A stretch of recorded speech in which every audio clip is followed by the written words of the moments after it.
Hello friends, welcome back to Gyan Ki Academy. Today I'm going to show you a powerful Excel function that will instantly boost your productivity. We are diving into average if function, which is one of the built-in tool in Excel that most people are not using to its full potential. Let's jump right into it. Friends, if you stick until the end, I'm going to show you a bonus hack which will fix all your Excel formula error instantly. Without wasting time, let me show you how the average if function works. If you're working on a large data set, okay, there are multiple product listed, and if you wanted to get average of a specific product, you can use this function to get the average of that particular product. Okay, so in this case I have selected pencil box as a product. I'll apply average function for this. First we will apply average if formula using the fx function. We will just simply type average, and you can see from the drop down average if is appearing. We just have to select that and then click next. You can see the average if function dialog box is appearing. From here,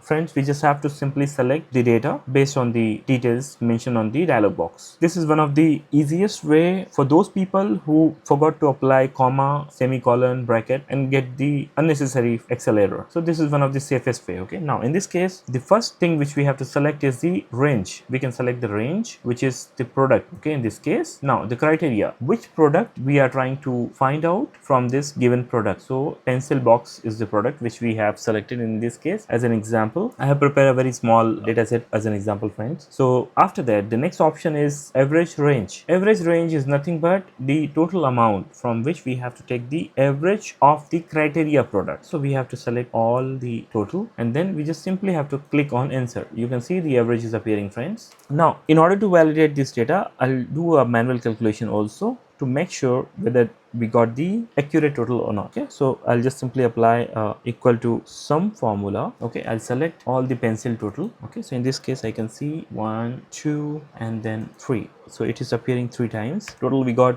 22,400. okay, as we know the average formula, okay, the number of time the product is appearing, we have to just divide by that in order to get the average. Okay, so we'll just simply do equal to, we'll select the total and by 3, because we know, right, in this particular example the pencil box is appearing 3 times. So we just have to click enter and we will get the average total of the pencil product. So this is the manual calculation, and this is the smartest way to get the average total. You can see, friends, okay, if you have a large data where you have 50,000, 60,000, this manual way is not going to help you, right? This is going to waste a lot time. Okay, you'll have to apply the filter, and then you have to take that total into a different sheet, and then from there you have to apply the average formula, right? And simply you can apply the average if function and you will get the total. This was the average if formula, friends, using the fx function. Okay, now I will show you how to apply this average if formula manually. Okay, so we just have to simply type equal to average if. Okay, we have called the average if function. Now we have to select the range and give a comma. After that it is asking to select the criteria. So we have, in this case as an example, we have taken pencil box. Okay, after that we have to give a comma again, and then it is asking to select the average range. Okay, you can see the amount. Okay, and now we have to just simply close the bracket. You can see, friends, the total is matching. Now as I told you that if you stick until the end, I'm going to show you Excel hack which will fix all your error. Now in this case, if I apply 1 followed by pencil box, you can see, friends, the Excel is giving us the error, formula error, right? This is the formula error, right? So why